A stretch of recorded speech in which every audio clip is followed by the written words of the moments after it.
Welcome to Bible bytes. ఈనాటి అంశము స్వామి వివేకానంద గారు యేసుక్రీస్తు ప్రభు గురించి ఏం చెప్పాడు అనే ఆసక్తికరమైన అంశం చూద్దాము. దీనికోసం నేను 2 బుక్స్ రెఫర్ చేశాను. సేమ్ నా ఆత్మకథ స్వామి వివేకానంద ఆన్ హిమ్సెల్ఫ్. ఈ 2 కూడా రామకృష్ణ మఠంలో కొనుక్కున్న బుక్స్. కొంతమంది యేసుక్రీస్తు ప్రభుల వారిని దూషిస్తూ, యేసుక్రీస్తు ప్రభు దైవత్వాన్ని తక్కువ చేస్తూ, యేసుక్రీస్తు ప్రభును ఇంకా కొంతమంది అయితే నీచంగా బూతులు తిడుతూ కూడా ఉన్నారు సోషల్ మీడియాలో. వారందరి కోసము హైందవ్యాన్ని ఎంతగానో ప్రమోట్ చేసిన మహాజ్ఞాని అయిన స్వామి వివేకానంద గారు ఇతర దేశాలకు వెళ్ళి కూడా హైందవ్యాన్ని, హైందవ సంస్కృతిని, ఇందులో ఉండే మంచితనాన్ని చెప్పిన స్వామి వివేకానంద గారే యేసుక్రీస్తు ప్రభు గురించి ఏమన్నారో మీరు తెలిస్తే చాలా షాక్ అవుతారు. సో అటువంటి డీప్ వర్డ్స్ యేసుక్రీస్తు గురించి ఆయన చెప్పారు. ఇది రాసింది కూడా హైందవులే. మీకు కావాలంటే కూడా రామకృష్ణ మఠంలో ఈ బుక్స్ దొరుకుతాయి. సేమ్ తెలుగు, ఇంగ్లీష్ 2 ట్రాన్స్లేషన్లో నేను చెప్తాను. స్వామి వివేకానంద గారు యేసుక్రీస్తు ప్రభు గురించి ఏమన్నారు. మొదటగా తెలుగు వర్షను నా ఆత్మకథ. ఇందులో 149వ పేజీ. సో ఈ చాప్టర్ పేరు ఏమంటే సంఘటనల పరంపర. సో 148వ page.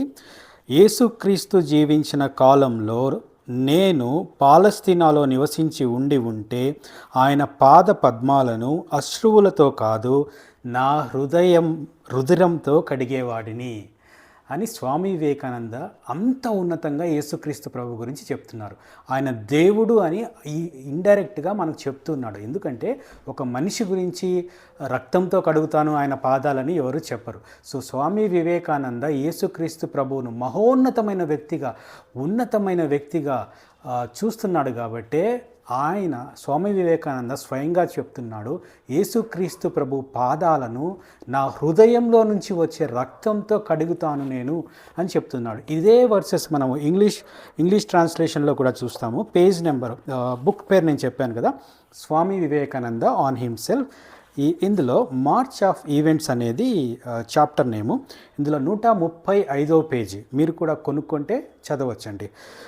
Had I lived in Palestine in the days of Jesus of Nazareth, I would have washed his feet not with my tears but with my heart's blood. యేసుక్రీస్తు ప్రభు జీవించిన కాలంలో పాలస్తీనాలో నేను ఉండింటే నా హృదయంలో నుండే రక్తంతో ఆయన పాదాలు కడిగిందు. అంత మహోన్నతమైన వ్యక్తి, అంత దైవత్వం ఉండే వ్యక్తి అని స్వామి వివేకానంద చెప్తున్నాడు. దయచేసి గమనించండి, ఎవరైనా యేసుక్రీస్తును దూషించే ముందు, తప్పులు వెతికే ముందు మహాజ్ఞాని అయినటువంటి స్వామి వివేకానంద ఏం చెప్పాడు అనేది తెలుసుకోండి.